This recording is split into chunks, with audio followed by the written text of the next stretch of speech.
Welcome to Hey Soul Sista, the podcast for women ready to embrace greater joy, freedom, and a soulful life. And if you enjoyed this episode, please remember to subscribe, follow, like, and share. Welcome to Hey Soul Sista. Today I'm thrilled to be chatting with Nuatali Nelmes, a woman who has spent a decade as Lord Mayor of Newcastle. She was only 38 when she came into power and has since stepped into a new season of life and purpose.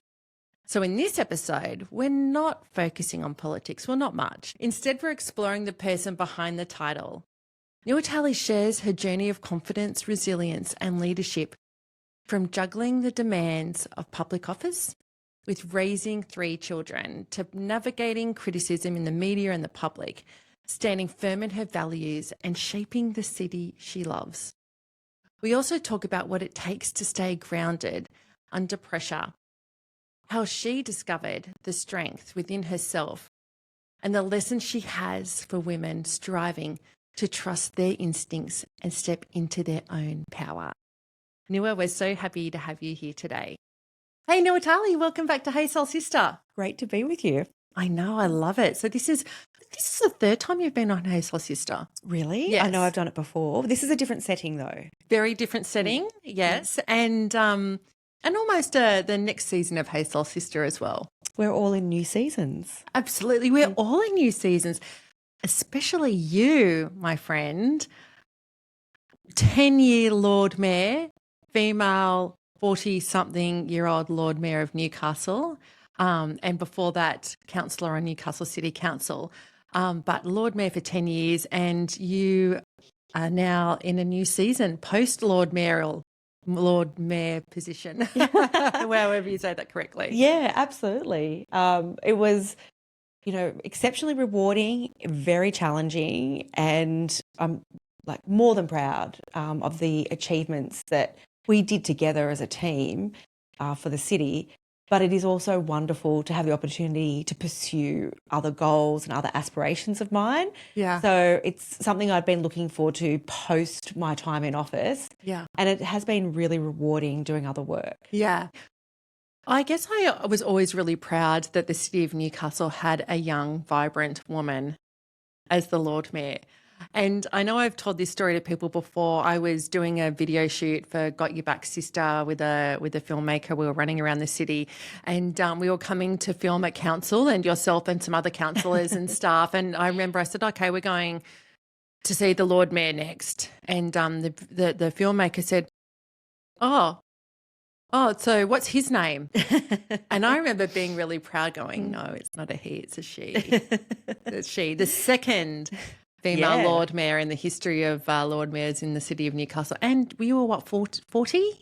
Well, I was 38. 38? Yeah. Was that the youngest Lord Mayor of Newcastle, 38? Yeah, and I'm pretty sure the youngest Lord Mayor in Australia ever.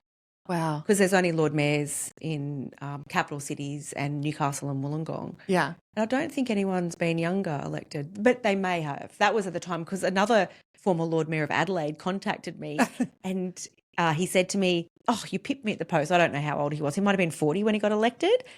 I had no idea. Yeah. So in my mind, believe it or not, when I was 38 and had the experiences, particularly on the council and the like, I thought that I was, approaching middle age, well seasoned. And when people would be weird about my age, I'd be offended. I am 38 years old. I mean, 3 children, run households. I've done this with my life. So I thought at 38, I was like, well seasoned. Yeah. But I guess I know better now at 49. I know. It's so funny, isn't it?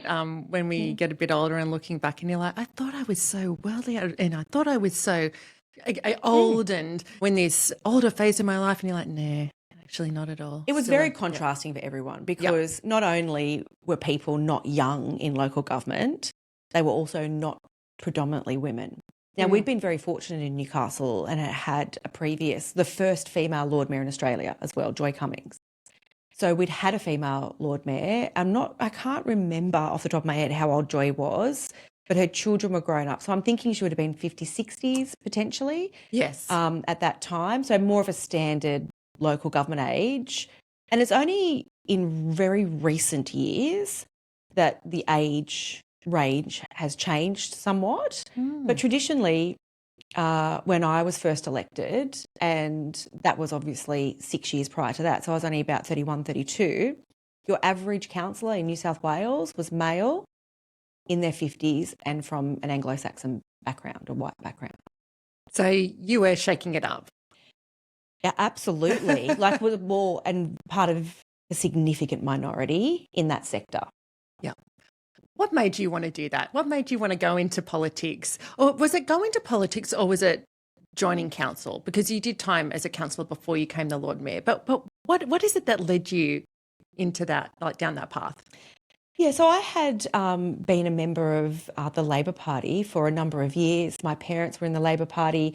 We were a politically astute and tuned in family. Like that was our dinner time conversation. But I have to tell you, I had no aspirations to go into politics whatsoever. Of course, I knew all my local MPs, would go to barbecues because that's my parents' friends and the like when I was growing up. And I remember running into the state MP, well, I was probably about 18 or 19, down in the Junction. I was like, oh, hey, Bryce, how you going? He goes, oh, great, I've just been in Parliament. My response was literally, oh, God, that sounds horrendous. Why would you want to do that? I've seen Question Time on TV. Really? Who wants to do that? Yeah. I was like, ooh. And so you flash forward, I bought my house, got married, had children.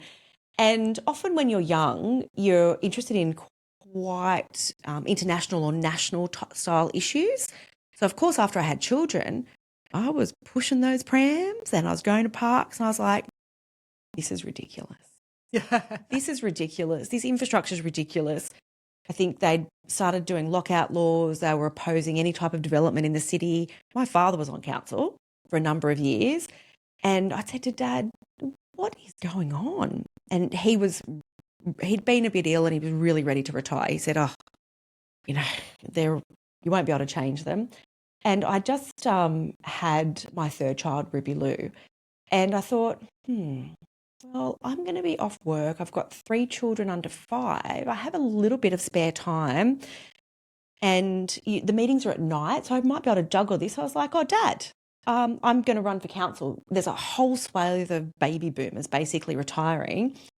And I thought they need some refreshing. And it's a 4-year term. So I thought I'll do 4 years, get a few things sorted out, particularly for younger people and families and children and facilities and the like. And then I'll just go back to my normal life. That was my absolute plan. And it was a challenge, but I went and got myself elected. And out of the 13 councillors elected, there was only 2 women. One of them was Sharon Clayton, who's now the federal member, and one of them was myself. And it was rewarding and challenging. So I learned a lot about local government as a councillor, but I was very active. I was very active in starting what is now the Bathers Way program. I was like, well, I'm not here for a long time. I'm here for a good time. So I was like, I've got to get this done. I've got to, fix all the parks and gardens. I've got to get this started. So you learn a lot, and it's very interesting work because it was different to what I'd done before, adjacent but different because a completely different sector. And then there was an election coming up, and John Tate was the Lord Mayor, and he was retiring, and the Labor Party needed someone to run. And look, let's be honest about that. It's very well known that that's the hard job in politics. Well, I didn't know that. Yeah. I did not know that until I think somebody was telling me, and I don't think it was you, somebody else was telling me about the pre-selection process. Maybe it was Puri. Yeah.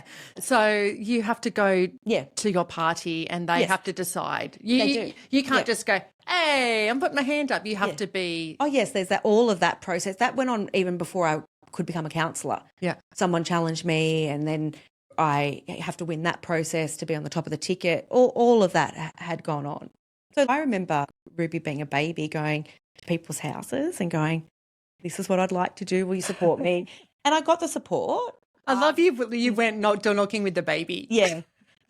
And sometimes I didn't take the baby, depending on who the target audience was. But I had good broad support. But of course, what happens is the person that I beat within the Labor Party still will online harass me today. Really? Yeah. That is Yeah, crazy. really came out of the woodwork in the last campaign as well and gets away with it. Love it. Anyway, so that's what happened. So you have to go through all these processes. So the plum jobs, the easier, I should say, jobs that pay way more money are obviously the feds and then state, and then the local government are the hard jobs, like much lower pay, much harder work, permanently within constituents' reach because you're working in your own city. The other interesting point was that Labor had come third at the last successive elections. Like we weren't even within cooey distance of winning an election. Yeah. We were like, I don't know, I can't remember. I'm thinking we're sitting below 20%. Wow. Maybe 18. Yeah, we had a vote that no one would imagine that was so low throughout the city. So running in 2012 was a great experience, and we really, bought a chunk of the vote back. But it wasn't until the by-election in 2014, so not quite 2 years after that I was first elected. And so when did you decide to go for the Lord Mayor? So I ran in 2012. Oh, so that was 2012. Yeah, yes, I ran sorry, in yes. 2012. So you're already councillor John Tate is Yeah. stepping down, right? Yes, Yeah. okay. And then But you've got to remember, no one else in the Labor Party wanted to do it. really, yes. Oh, yeah, because it was a lose-lose. It was a lose-lose and Nuatali won it. Yeah. So it was like, it's a huge amount of effort and time and putting yourself out there and your policies, but it was considered near impossible to win it, which is in essence what transpired. But not many people would probably have the confidence. In hindsight, I was like, sure, I'll do it. We'll shake this up because, as I've said to you before, I knew Newcastle needed more, and they needed someone to actually say yes to proposals, to whether it be events or development or change. We were stuck in this holding pattern, and everyone was just an echo chamber of talking to each other and yelling at each other about nothing in the city. And that had gone on for a long time. And that's not the city I wanted to bring my children up in. That's not the city my generation, our generation wanted. I knew that intrinsically because I'm a Novocastrian. I grew up here. I know all of these streets like the back of my hand. And You're a Newcastle High girl, aren't you? Newey High, Newey Uni, Newcastle East Primary School. Yeah. That locus of control is quite small. They control these numbers and control that narrative through the city. And they still control Newcastle to a little bit of a degree. But after the 10 years of my time, that economic development piece has its own momentum. And there's parts of it that are set on a pathway that thankfully is not easy to undo. So you just said something a minute ago, and you were talking about how you had the confidence to go for that. So I switched onto that straight away as soon as you said it, because so many of the women's events that I've been to over the years, different, webinars or workshops or training days, podcasts, people that I've interviewed on Hey Soul Sista, one of the most common, I guess, issues for women is their self-talk. Yeah. Them being self-critical and the imposter syndrome. Yeah. And I mean, how often have you heard people go, "Oh, I'm doing a talk on imposter syndrome"? It's a common theme. Yeah, that people talk about. Even my daughter, who's 21 now, said that she felt like she had it when she was in year 12, and it comes back to her. And I'm like, oh, darling, like, how can we fix this? Yeah. And so what happens is you hear in those, especially women's business networking circles, oh, I just faked it till I made it. Or when people talk about how did you get over the imposter syndrome, or do you ever? But, oh, I'm going to fake it till I make it. Or I need to change my mindset, shift my inner talk, all these terms. But I love that you just went, and I had the confidence to do it. So my question to you is, where did that confidence come from? Because I don't know how many women would have the confidence to go, I'm going for Lord Mayor. Yeah, I would expect you're right, particularly in a circumstance where it was very unlikely you're going to win. But I had done the work, and I knew I'd done the work. I'd been there for 4 years, which doesn't sound like a long time, but I'd put a lot of my own time and effort into starting projects that people see today. So whether it be the complete rejuvenation of Black Bart, all of the coastal program, the Bathers Way. I'd started those projects as a counsellor. So part of it was like, I know what everybody else is doing, and sometimes it's not much. If I don't try, then I haven't done the right thing by myself. I haven't done the right thing by the city. The confidence, I guess, it's really hard to explain to people, but the best way I can articulate it is I haven't suffered from that a lot in my whole life. And I think partly it's personality, partly it's, okay, so it's, either genetic, but it's also then environmental. So I'm the eldest daughter. You can cue a few in right now. I'm an eldest daughter too. Yeah. And on one side, the eldest grandchild, and really strong matriarchs or matriarchal lineage in both my families. And that instilled into me from a young age. So my name is a Solomon Island name, and it was my great-great-grandmother's. And the land ownership in the Solomons is matrilineal, so it's through the woman. And she was powerful in those days in the Solomons. So I got told this from a young age, like, you're from this family, you're from powerful women. I didn't know any different. And it manifested itself when I was young in sport. Like, I would be like, I'm going to play this, I'm going to do that, I'm competing here, I'm playing for New South Wales, I'm travelling here to play basketball here and all that sort of stuff. So I threw a lot of my time and effort, because I loved it and I was passionate about it, so that also helps, into sport. But I always had the confidence to try out or go for the next team or go for it. Or if there wasn't much time left on the shot clock or it was down, I'm like, we are going to win. We're going to win. So I was like competitive as well, but on the court. Like, I'm very different off the court as well. So the sport, I was like, we are going to win and we're playing till that buzzer stops. So I walk off and go, hey, everyone, what are we going to do over here on the weekend? Like, I would just switch off and go, boom, I'm doing something different now. Yeah. So when I first got elected, I had a lot of people interested in, who is this woman? But people that knew me from sport, none of it was a surprise to them. Yeah. Because it's partly that personality that manifests itself in different ways. So when I became passionate and interested in wanting to change the city or be involved in local government, I'm all in. Yeah. And I'm like, no, I have done the work here. I've researched what needs to happen. I know these pathways. And I'm a fixer. I can solve these problems. I'm not here to run a campaign. I'm not here. I don't mind protesting. I can go to a protest, whatever. But what's the point of protesting if you don't get an outcome for people at the end of it? Yeah. So I'm like, I grew up going to protest. My parents, big protesters. Well, what's going to change? Like, who is going to actually make the change? You have to have someone sitting in that room making the decisions that will listen and make the change and make the tough decisions. And there were a lot of tough decisions. And I was quite happy enough to couple, in an interesting way, the politics of having to be in that role with, I'm just going to keep making tough decisions until I'm not in that role anymore. Because if you start to let the self-talk in or start caring about just staying in the job for the sake of it or trying to keep everybody happy or whatever it is, if you're not continually focused on what that goal is, then you've sort of lost your way and lost sight of it, and then you're not really doing anything anymore. You're just sort of sitting there and taking up space that somebody else should be doing if they're going to actually progress that change. Does that make sense? Absolutely. And certainly during that 10 years, I would say I saw that and people saw the progress of the city. Yeah. Which is great. And it's funny, look, I'm going to be honest, when I was younger and Newcastle was a very industrial city, I came from Canberra.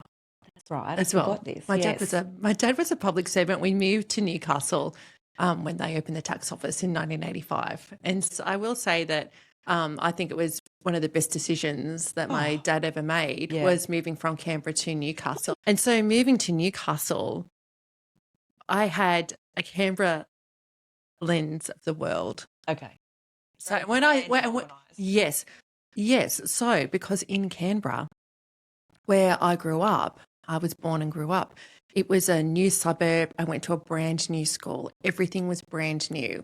So because of that lens that I had coming from Canberra to Newcastle as a child, I developed this perception that wasn't a great perception of Newcastle. Interesting. Yeah. It is interesting.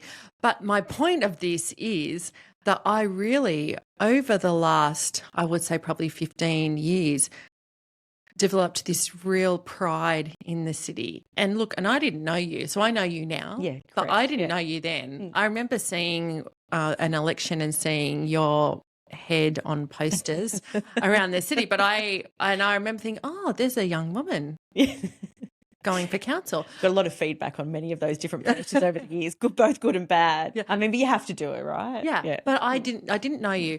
And it's funny, now I feel so proud of our city. Thank you. And you have a lot of missions, like you're focused on the tasks and there's a lot of them at hand. But one of them was being proud of Newcastle and allowing Novocastrians to feel that pride. And the single easiest way I found to do that was ensure Newcastle was being celebrated outside of Newcastle. Yeah. Bringing events here, putting us on, the world stage, the national stage at least, and having people come to Newcastle and go, oh my goodness, this place is amazing. And we would go, yes, it is. And so that was how I found the easiest and quickest way to get a step change in people's perception of the city. And it worked. And I'm really happy. Like, it wasn't just one event or one way to do it. It was a suite of actions, but it was also about driving that pride, because as soon as you unleash that pride in a population, because I felt it anyway about the city, then all of a sudden you have everyone is an advocate for the city and everyone is a defender of the city and everyone is more united about what is best. Yeah. And they're not as scared of change. Yeah. Because we had been indoctrinated in this city from a culture of, to a degree, celebrating anything not going ahead and that being wonderful. Like, every win for the city was something that was stopped. So it was holding on to the past. Absolutely. There's still that, the degree of that psyche that exists in the city. You can see it, but some of it has, broken off, and that's about generational change.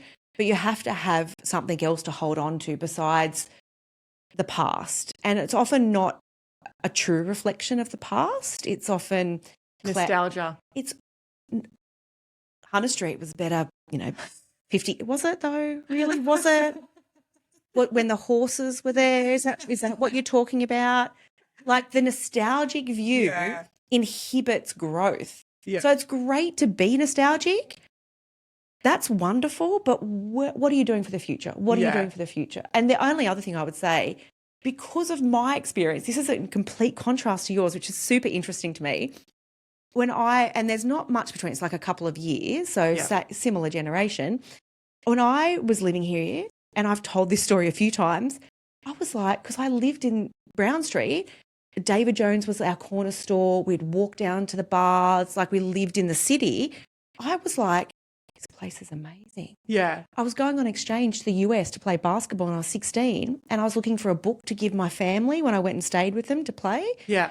And I kept finding these books with all industrial pictures. And I said to him, I was like, I don't understand. Why is there no pictures of the beach? And but it's not, that wasn't in my mind, whether I'm so optimistic or what it was. Yeah. My view of Newcastle was super glass half full, all about the beaches and the beautiful lifestyle and the heritage buildings. I had a very different view growing up. To me, it was all wonderful. Yeah. I don't know why, but that's just how it was. No, but that's beautiful, right? Yeah. And it is just our experience and the lens that puts over us. Yeah. Which can change. You can take that off, which I certainly have now. I am incredibly proud of our city, and you feel really proud to say I'm from Newcastle and that I live here. And if I have friends come and visit from Sydney or elsewhere, and they're like, oh, wow, I never knew Newcastle was this great. Yeah. And I'm like, yeah. And you can walk from Merriweather all the way around the harbour, and you can go to amazing Blackbard, and you can, all the wonderful things that you can do. Go to the Hunter Valley. Yeah, and all the private investment that comes with that, all of the food culture, the cafe culture that's then celebrated through visitors and people using and living in the city in a different way is one of the principles of whether you're designing public domain like Bathers Way or parks, was always, and this was taught to me, I did a lot of work in this space to skill myself up in this area, And you know, I learnt from some amazing professors doing some amazing study tours overseas and doing work with Harvard on this and the United States Studies Centre, as well as in Europe, was if you make the city amazing for the people that live in it and a great place to live, that is the baseline for visitor attraction. People want to come to experience what you experience living here. And if you think about cities that you love around the world, you're going to them. They have great buildings or whatever they've got, but you're going to them because the people that live there love it and they love living there and they have good facilities and good access to whether it be health, education, or whatever that is. So you make the city great for the people that live in it. And by doing that, the other net benefit is that you attract visitors to the city. That is so cool. And while you were saying that, I'm literally thinking about my favourite places around the world. Yeah. You know, because we're all global citizens now. We are, yeah. And you're right. Yeah. I love that. You make the place amazing, the best it can be for the people that live there. And then by doing that, you will attract visitors to the city and other people to the city. I've never actively thought about making cities great, like you just explained. But hearing you say that, it's really clever. It just makes sense, right? I'm like the average punter that just kind of enjoys what's going on in this city without actually really, I'm not the person that's planning it out and being strategic about it. That's really clever. Well, to be fair, it's not by accident. I've worked in this field for a couple of decades and I really made it my mission to learn the industry and skill up. So I had the best tools available to me to make the right decisions and do a good job. And that's, what's perpetuating the second phase of my career, because I am passionate about these. I love it. And I've been working on it and doing it in other places in the country, other places overseas, because I do love that work. And I found a passion, and I guess I'm lucky I found it in my 30s. And it wasn't a passion for being on council. Yeah. I mean, that would be weird. It's like it's growing a place. It is. And people go, how do you deal with this? And how do you deal with politics and this person? I'm like, well, yes, that's all going on. But that's all just white noise for what actually the work that actually needs to go ahead. That's how I treated it. It's all weird people's white noise. Yes. So you've got these good intentions. You've got the vision for what you would like to see. You've got the research and the advice from experts into what we need to, and you, we've done the work. As council, you've done the work to make this city great for the people that live here and then visitors. So it's so interesting that when you became Lord Mayor at the tender age of 38. Yes, tender. Yeah. You copped a lot of crap. Oh, yeah. Like you copped a lot of crap. I would read in the Herald. Oh, God. A lot of crap about you.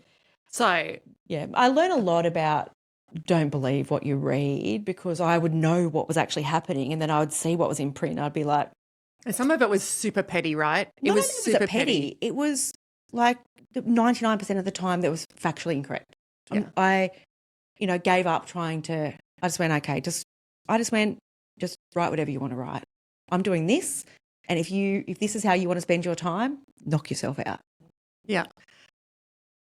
How the hell did you deal with that? Like personally, I mean, and you've talked about, yes, that you had the confidence to go into that role, but I tell you what, you copped a lot of crap, a lot of vitriol. That would break a lot of people. That would break a lot of people. You're right. And and so how the hell did you get through that? Yeah, you're right. Because there's lessons there for all of us, especially women. How the hell did you deal with that? I came into it not alone. So that's really important. Like I always had the support of my family, which was pretty integral to this. And having my parents adjacent and involved and sort of knowing what that life was like was also quite useful. They either had insight, they weren't overly involved, but they'd have insight or they'd know what was going on, whether it be in the Labor Party or the rumblings around. So I guess the world wasn't completely foreign to me. What was and took me by surprise was the resistance within the organisation when I was first elected. And obviously it was a big change for everyone, but I think there was an assumption that they could do what they want and potentially, move me on as quickly as possible. Do you think that they obviously underestimated you. Yeah. But do you think they looked at you being younger and being a woman and were like, yeah, okay, let's see how this goes. We can still do what we want to do and she'll become our puppet. Do you think there was any of that? And I don't know. But that's a good question. Potentially no, because they would have known me for 6 years prior. So I don't even think they wouldn't have been stupid enough to go. They're like the opposite, forced to be reckoned with. That's the problem. Yeah. Because there's puppets everywhere. Yes. I could laundry list of puppets we've got sitting around the councils and the parliaments of the country. I'm not talking necessarily locally. What administrations want is a puppet. They want a puppet and you weren't a puppet. That's the problem. That was my problem. No puppet. No puppet. Yeah. So couple that with old white guys, A, wanting a puppet, B, not getting a puppet, C, a woman in her 30s, not happy. Yes. Not happy, Jan.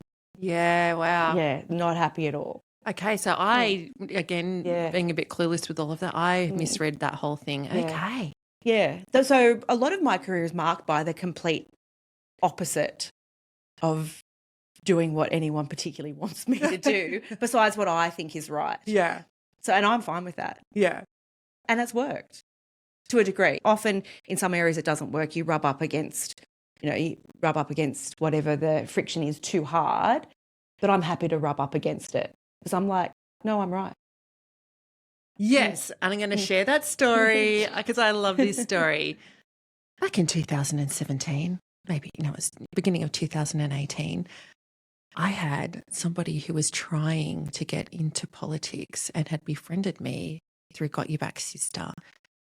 And I didn't realise it at the time that she had an agenda there and was actually befriended me because she was trying to establish a political career. And she saw me on TV with you. Oh, dear. Yeah. Because council was supporting Got You Back Sister. Yes. So if you don't know, Got You Back Sister was a domestic violence charity I established in 2016. So it was a very young charity at the time. And the City of Newcastle had chosen Got You Back Sister to be a charity partner, which was amazing. It was so exciting.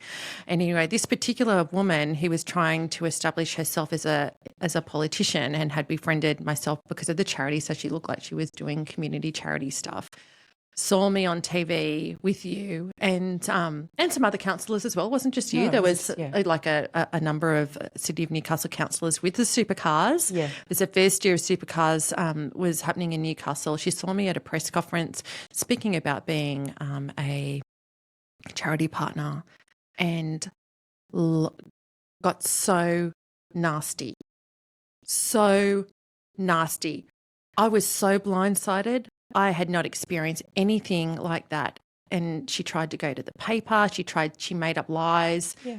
It was this nasty, nasty, nasty. And I just remember when I found out this was happening because she called one of our board members and said the most vile, untrue things about me and about this moment because I was doing this press conference with yourself and other councillors in the City of Newcastle. Made up these lies, tried to create a drama story to get it in the Herald around myself and Got You Back Sister. And I was devastated. I cried all day. I just remember sitting at Got You Back Sister and cried all day and called a few people to get some support and advice because I didn't know what to do. I didn't know how to do it. So I'd never experienced anything like this before. I'm like, we're a little domestic violence charity. Like doing good things in the world, trying to help women who've been abused. And I've got a woman abusing me. Yeah. And I remember talking to you about it, I think at Supercars, actually, at the Supercars event. I remember talking to you and I was like, I don't how do you deal with this? I was so stressed by it because I'd never encountered such nastiness before. And I remember talking to you and going, I don't understand. How do you deal with this? Like I'm about to have a nervous breakdown over this. And you said to me, which I've never forgotten, you said, because I know I'm doing the right thing. I know this is the right thing. And so my point is, I still remember that. And I love that about you. And I have remembered that many times over the last 10 years, because it's 10 year of our anniversary. I've got you back, sister. Happy anniversary. Thank you. Thank you. 10 years. I know what I'm doing is right. It's the right thing. And I realize I've just done a total personal story, and I haven't actually ever really shared that story before. And some people may know who it is, others won't. I know who it is. Yeah, you know who it is. But you know what? Yeah. I'll address that story, but as you're telling it, I'm like, that would happen to me a couple of times a week. That's my point. Sorry, that after the big ramble, that is my point. I had this one encounter which devastated me. And I go, you're facing that. So that's how the hell, I know that you said you've got support from your family and you have people around you, but there's something in you where you have to dig deep. Yeah. And that's a rare thing, because I've had to develop that over 10 years based on that. But you? I would say that I would have a reasonably good level of resilience. And before that was defined in a buzzword, which was a few years ago now and talked about, that would have been in me from a young age, probably from being firstborn daughter, firstborn granddaughter on one side, like all of those types of things. And I didn't have a particularly, I wouldn't, ever describe it as difficult, but I didn't have like a seamless, easy childhood. Things weren't given to me easily. Like I had to work for everything. It wasn't, like a picnic. Yeah. It wasn't bad, but it wasn't, easy street. So wherever I was going, I was always learning for the first time or being the new person or whatever that was. And I was happy to stretch myself and put myself in those situations. But I guess the flip side of that is you do end up with a level of resilience. And it's funny because I was literally just watching a video this morning. I think it was on Instagram, but it was a neuropsychiatrist who was talking about making life too easy for our children. Yeah. Making everything okay for our children so that they never feel discomfort, they never face challenges, they never face hurt. And how detrimental that is because they're not growing the resilience muscle. Yeah, mine has grown a lot. Yeah. It was strong and then it just kept building and building and building. But I mean, for me, I would, in my early stages of my career, would liken some of this to me being very competitive on the sporting field. And that you do grow resilience because you are in physical pain, depending on what level you're competing with. And I'd had you'd get injured sometimes. Like sometimes you'd get a black eye playing, but you can't stop playing. Yeah. You know what I mean? You've got to keep going. Yeah, unless, keep trucking. Yeah, you just got to keep going. So you might get elbowed in the face, but if I'm getting elbowed in the face, I'm going to make this basket count. And then I'm going to the free throw line and then I'm getting my my shot in afterwards. Yeah. Just watch me. Yeah, hit me on the way through and then it's still going in. So good luck, you're going to get fouled off. Yeah. So it's a bit of resilience through playing a lot of sport and being competitive. And then it's just exercising that muscle, but also really going, no, I know what's right. Because this came about because, we all mix in the same circles in Newcastle, and I had gone with my friends to one of the fundraisers. And I remember listening to the speeches and the stories and just being blown away by a local charity stepping in to do this work. And there's some really other great charities happening. And I was like, we've got to support this charity because I didn't really know you, or I'd just been to maybe one or two functions. And I relayed that, I'd gone back to work and said, if we're going to make this work, it has to work for, everyone in the population. What can we do to give back? And then that's the genesis of doing a charity event to give back. And it happened to coincide that first event with White Ribbon Day. Yes, that's right. And so we were like, we want a local charity partner where we're going to have international visitors, we're going to have people of means coming in, but we want the money to stay in this region and support people that need support in this region. That's how that came about. So it sounds, when you talk about it, like a no-brainer, but they made it because they could. They went to the paper and just tried to make it as difficult as humanly possible. Yeah. And guess what? That happened time and time again. I'm going to the paper and I'm going to say this about you. And I'm like, go and say it. Yeah. Go and say it. good luck. Yeah. Try and ruin something good for people in Newcastle. Yeah. And you know what? And something like they would eat that up. Not all of the journos, but the collateral damage of all the other. And I'm just like, I'm not letting anyone be collateral damage in this. Yeah. We are doing this charity event and we will be raising money for this charity come hell or high water. Yeah. Well, I will say good on you, because that supercars event was amazing for the years that it ran until COVID's happened, and then it all kind of, like many things, kind of ended. And you know what? And it was really wonderful. Got You Back Sister being a charity partner of the City of Newcastle for a small charity that started off as a home-based charity and has grown so much. That was really wonderful to have the support of the City of Newcastle. Absolutely. I'm glad it worked out, because it was not pleasant for you at the time. It was not pleasant for anyone. Yeah. And no one wants to drag anyone into that. But that's what happens in those political worlds. People create those environments, and what you end up with is inertia.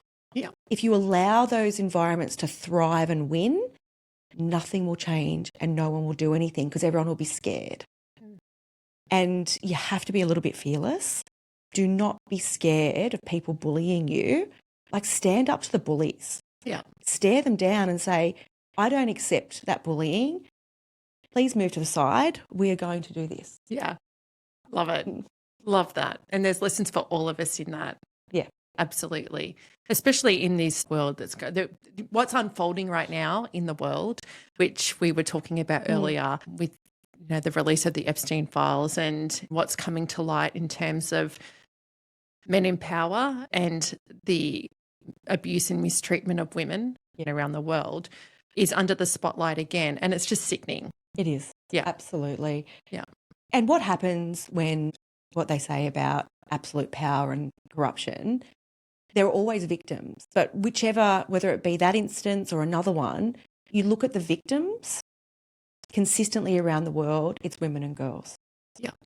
Not all the time, but most of the time. And there's commissions, there's UN commissions, there's work that happens in local communities. And then you find out the men at the top are seeds. Yeah. Like, you go, what the? Yeah. It's really sad. But the good thing about the information era, I know there's a lot of downsides, people talking about, social media in recent years and bans and the like, but we are living in what is known as the information era. That information is coming out and will come out. And the only good thing about that is it might take some time, because change, and particularly cultural change, takes time. But the more information that comes out and is analysed critically and properly, not just in a salacious way, then you should be able to plant those seeds of change, put in safeguards, put in governance around, those types of situations or anything like it, that you will see some sort of long-term change. Because if you cannot fix what you don't know about. Yeah. What was it like being leader of the city, Lord Mayor of Newcastle, and being a mum to 3 kids and 3 little kids? It was pretty chaotic, but thankfully I can function highly in a chaotic world. And my children... That's women, right? Yeah. That's women. And a lot of the time people would ask me, I'm just like, I'm kind of really not doing anything that different to most working mothers. Yeah. But it was long hours and, there were very difficult moments, but also extremely enjoyable moments. How you go through and you clean up bits and pieces around the house. I've got notes from the children in primary school, and they would always write, I'm so proud of my mum, and beautiful things. And they're all young adults now, because my youngest graduated high school last year. So it's, it was tough. And thankfully I have both my in-laws and my parents live in Newcastle. So I had... And Stu. Yeah, and my husband obviously lives here. But we had extended family that did a lot of shared caring or took the kids to gymnastics at night when I was working. But then we also had a beautiful friendship group, which some of my friends. And they would do the pick-up at netball or the drop-off, and then I would squeeze in time to be the netball coach when I could and things like that. So you always have a bit of mother's guilt. But you know what I'm like. I'm not going to have lots of it. I have like a proportionate amount that's reasonable. But then I go, well, there's no point in dwelling on that. Let's just move on. Yeah. So, yeah, they would have missed out on certain things, but they also gained others at the same time. So they've all, graduated high school. My eldest is about to finish his apprenticeship and my two daughters are at university.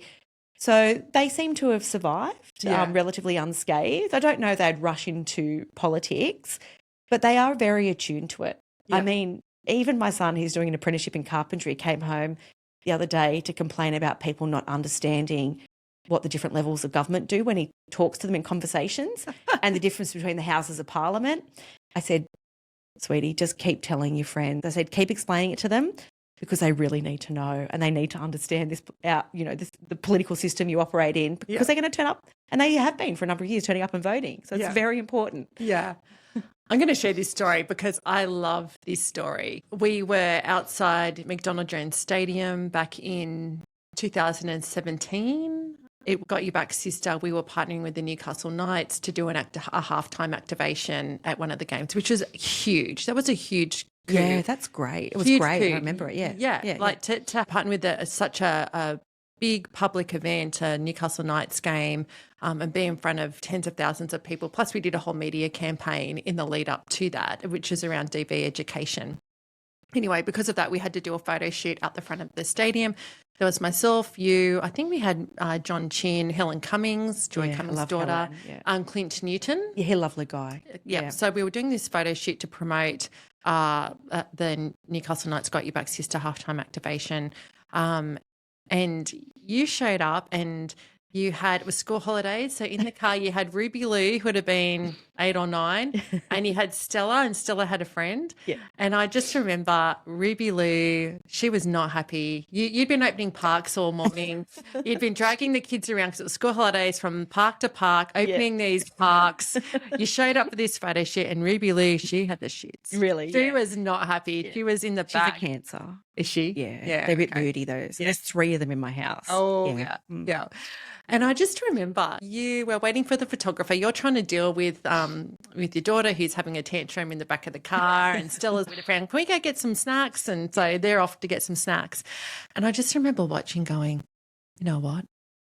John Tate didn't need to deal with this. No. McNaughton didn't need to deal with this. All these male Lord Mayors that we've had, do you know what? In school holidays, they did not have their kids in the back of the car dragging them around. Absolutely to all these different things. And I'm like, that's the female Lord Mayor, right? Your mum, your Lord Mayor, you're doing all the things, trying to make it all happen and dealing with a kid having a tantrum in the back of the car. Well, people also, go, oh, you're a woman in this role. That was sort of the first interesting thing for people. The other side to that was, and in hindsight, more my age, because no one had been in that age group with young children. So aside from all those types of firsts, there was also, it was different for people to have a mayor with children that were in primary school and, had other different requirements on your time, and the whole structure of, the way meetings are structured and the work is structured is around if you're a retired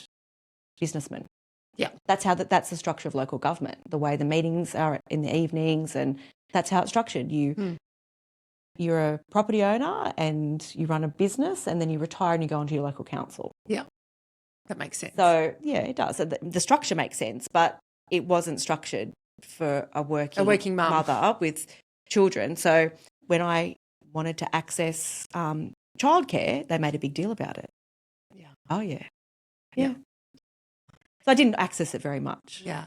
And you've paved the way for the next female Lord Mayor who has children. Joy Cummings had older children, Correct. adult children, but you had young children. So you've paved the way a bit for the next Lord Mayor, because there will be another Lord Mayor at some time. I hope so. He's a woman, who's a mum with younger kids, and they'll be like, do you know what? This is not new to us. Yeah, I hope so. Yeah. I hope that does pave the way for someone to know. I know that it changed how people saw themselves being able to run for council. Yeah. Because by the time I got to my last term, we went from 2 out of 13 women to majority women. Yes. And that's not just within one political grouping. That was across all the political groupings. So we went to a majority female council for the first time in Newcastle. Yeah. And women that were from other political parties said to me, you know, I watched you do it. Now I have the confidence to go and run within my own party. And we all had quite good working relationships. So in that respect, I was like, okay, well, I'll chalk that up as a win. Yeah. Like I might have, you know, suffered more than I should in some of those areas being the first, but at least I guess, you know, it's never easy if you're going to crack that glass ceiling, is it? You're going to get some shards of glass. I think I had a lot of shards of glass, Yeah. you know, from breaking through it, but someone has to do it. And it's probably, you know what I'm like. I'm so better me because I know I can handle it than somebody else who's going to get eaten up and spat out, right? Yeah. So, yeah. And then there's a whole social media. Yeah. Well, that's right, because you were one of the first Lord Mayors where social media was really such a prominent tool, communication tool. I mean, we were all on it beforehand, but that was sort of the era where it really picked up and a lot of your communication Facebook didn't become a thing till 2008. Yes. Like that's when I joined. 2009 was when I joined Facebook. Well, you were late. Yeah. So in becoming a counsellor, it was basically new. I mean, I was already on personally on the Facebook because I think one of my first photos was when Ruby Lou was born, and she was born in 2007. Yeah. Okay. So and I'd have been around for a while. Early adopter. We also had an iPhone 3. Yeah. As soon as that came out, I was like, I want that. BlackBerry. Yeah, didn't do Blackberries. Yeah, it took a while. Too many buttons. Too many tiny little buttons for me. That's why it took a while with the Facebook. I was on a BlackBerry. Okay. Right. Yeah. So, of course, by the time I was elected Lord Mayor, all types of social media became pretty significant communication tools. So you hadn't really had anyone prior to me in that role on social media, and there weren't any rules around that. So... And to this day, it's still a bit of a pile-on, isn't it? Yeah, absolutely. And I know that you had faced some judgment around that, around using social media as a tool, but it's a communication tool now that everybody uses. I mean, it's ubiquitous, right? Yeah, absolutely. Yeah. This is going on social media. Absolutely, all over it. Yeah. I remember, this is a very aside, it just sort of popped into my mind. I remember political opponents being really upset that I was doing a podcast as a communication tool and trying to go to the Newcastle Herald and get them to write a story to complain about it. And thankfully, bless the Herald, they went, stop it, you're being ridiculous. And to be fair to them, I think there was a number, like, I don't think you could probably count on, you know, a very large mathematical device how many times I had to say, no, stop it, to people that were trying to run smear. Just ridiculous.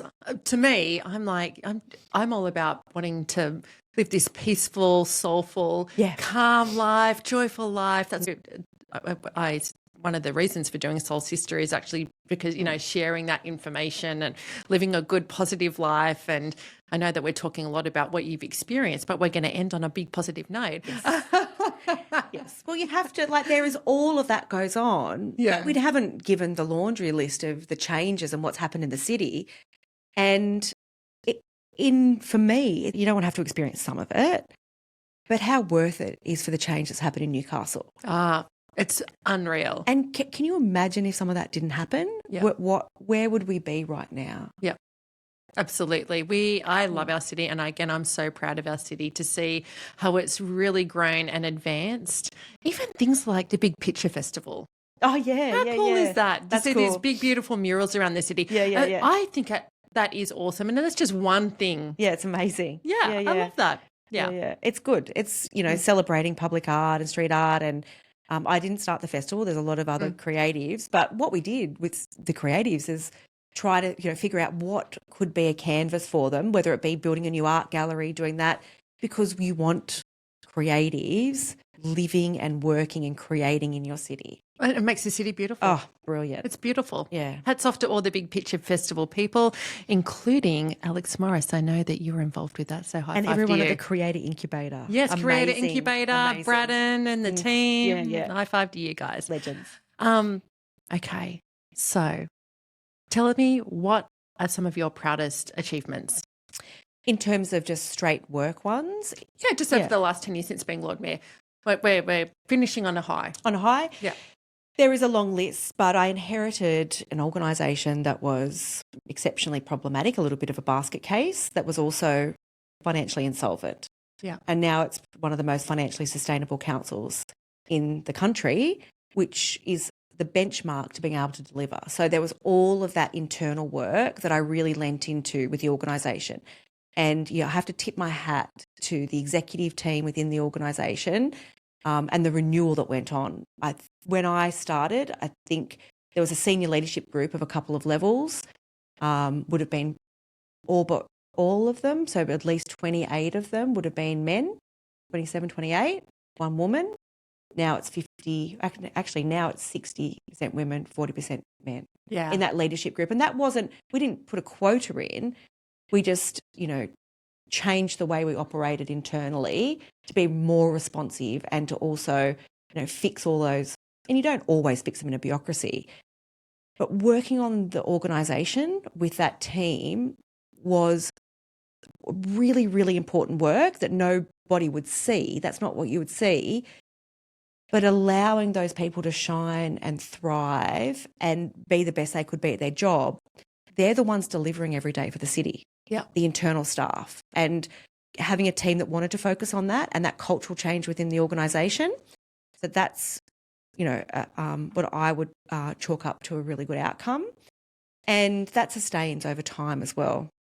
There's obviously, some of the big wins in terms of being able to deliver, all the Bathurst Way and Black Bart, all of those renewal programs, all the local centre programs, the infrastructure spend, our works program spend when I was a councillor and then first elected would oscillate around the $40 million mark. It's now $170 million a year, which it absolutely should be and needs to be sustained at that level because of the amount of infrastructure that needs to be maintained and renewed to make the city livable.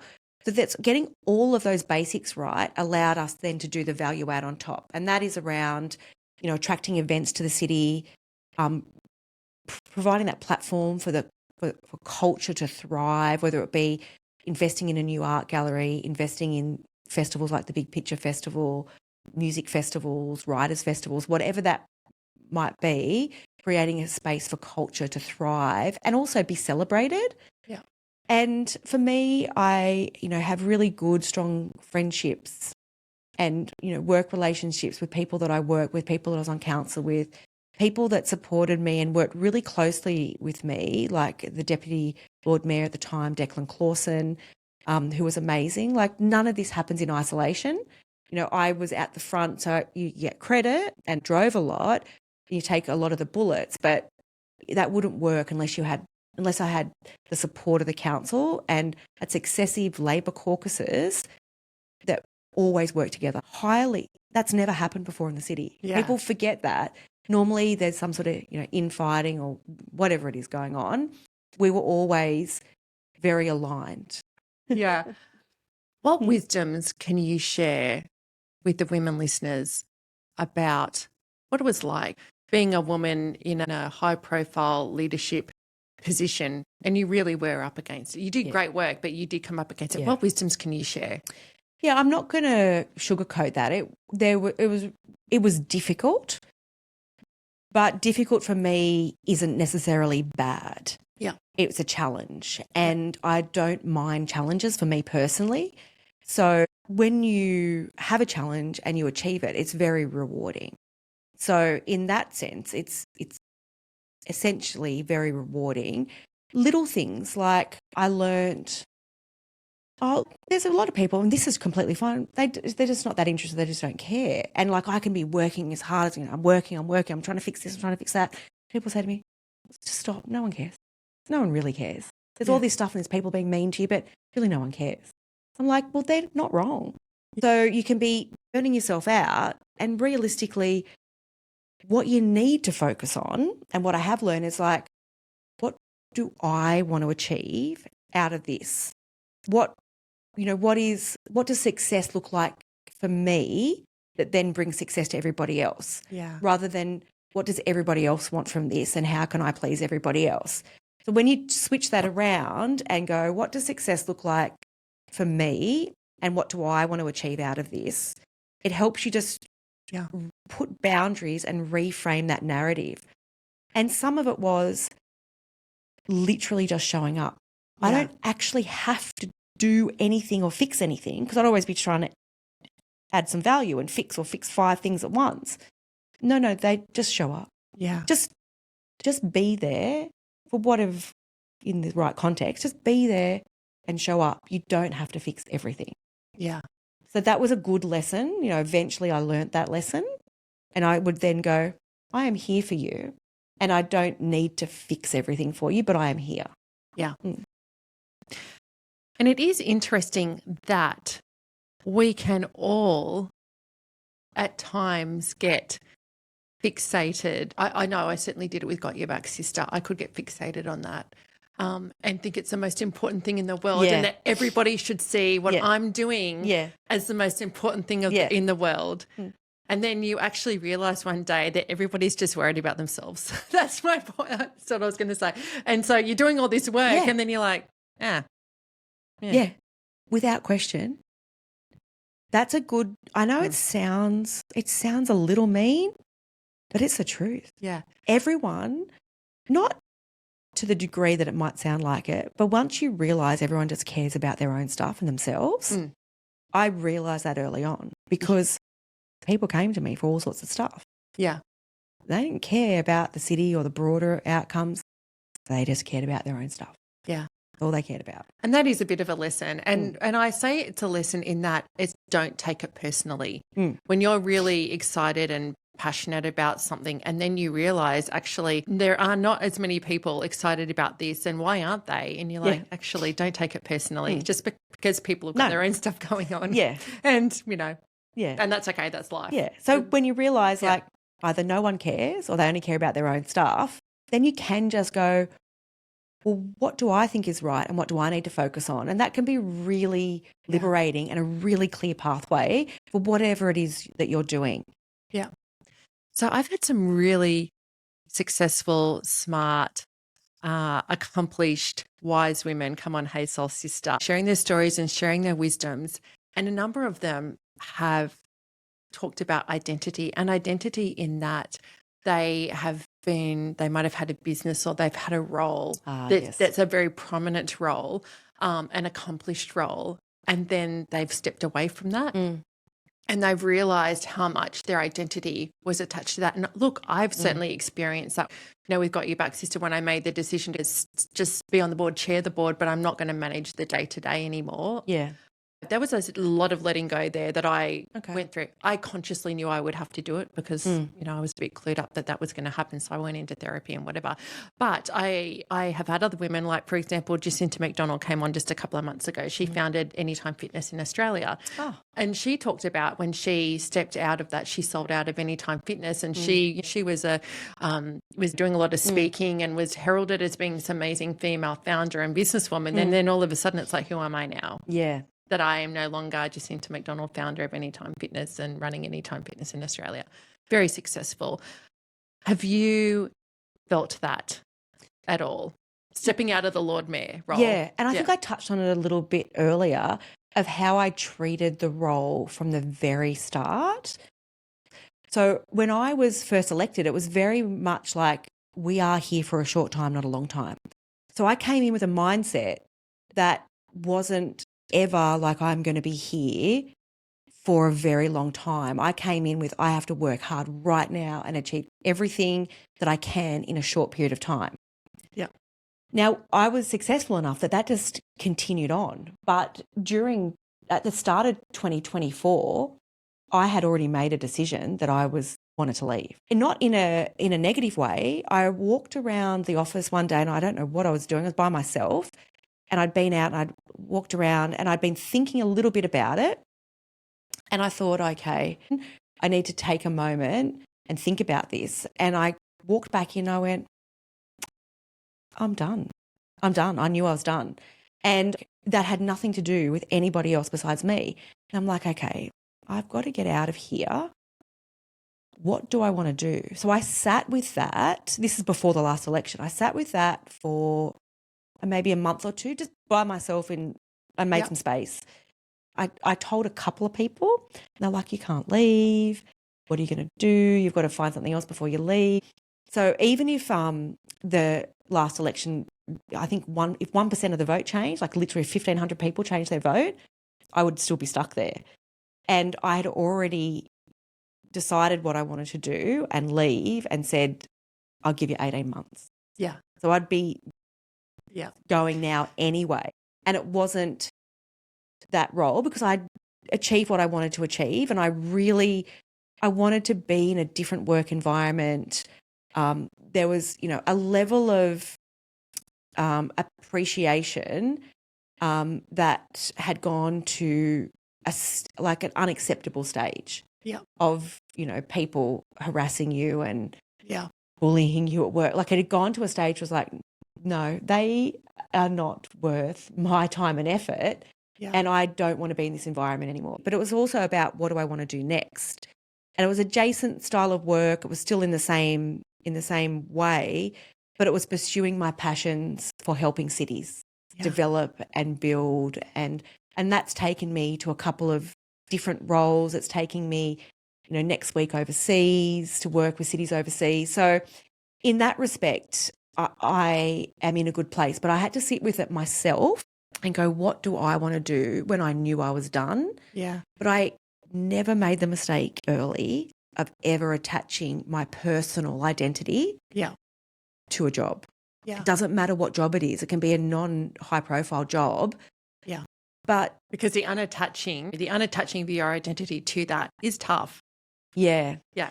I expect it is, but I never saw myself. Yeah. Because they're elected roles, so they cycle around. Like I went into a time-limited type of career. It's more about what do you want to do when you finish for me. Can I ask a question? Yeah.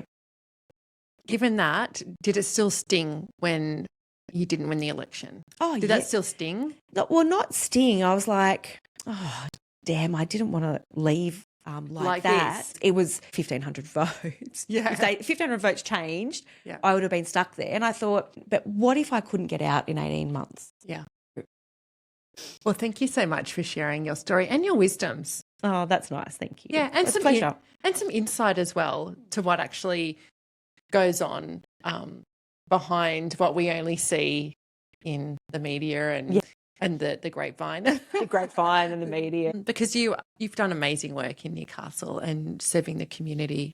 It's like, again, I'm so proud, and I know that pretty much nearly anybody that I would speak to would say, yeah, we've got such a great city, and to see how much it has advanced over the last 15, 16 years is really wonderful. So hats off to you. Thank you. It was really an honour and a privilege. Like, there's challenges with every job, but, it's rare that you get the opportunity to take on a role like that. So I know that it is an honour and a privilege to be able to serve. Yeah. So for me, it was wonderful and we achieved a lot. But people put their trust in me, and I take that very seriously. And now you're off helping cities around the world. Yeah, it's really exciting. That is cool. Yeah, we can catch up again in a few years. That is the encore career. I was talking to Shula Kentwell a couple of years ago. We had lunch, and she was telling me that she had begun her encore career. Okay, I don't know this term. I know. I love it. I was like, go Shula. Good on you, because I thought she was retiring, and she's like, oh, no, I'm starting my encore career. I love that term. High five to you, sister. Yeah. Yeah, wonderful. Thank you so much. You're very welcome.